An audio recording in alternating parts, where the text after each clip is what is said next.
Est-ce que vous y êtes? Je lis au nom de Jésus-Christ.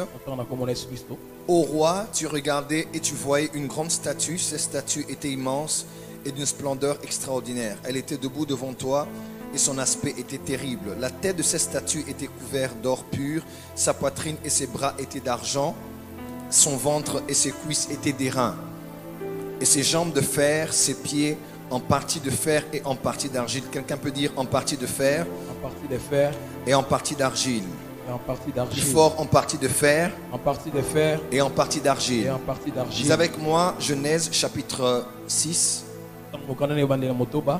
Genèse chapitre 6. Genèse chapitre 6. À partir du verset 1er.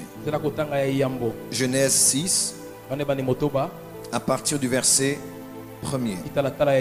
Il est écrit ceci: lorsque les hommes eurent commencé à se multiplier sur la face de la terre et que les filles leur furent nées, les fils de Dieu les fils de Dieu virent que les filles des hommes étaient belles, et ils en prirent pour femmes parmi toutes celles qu'ils choisirent. Ok, ils en prirent. En hébreu, prir veut dire violer, prendre par force. Alors l'Éternel dit: mon esprit ne restera pas toujours dans l'homme, car l'homme n'est que chair, et ses jours seront de 120 ans. Amen. Amen. Les géants étaient sur la terre en ces temps-là.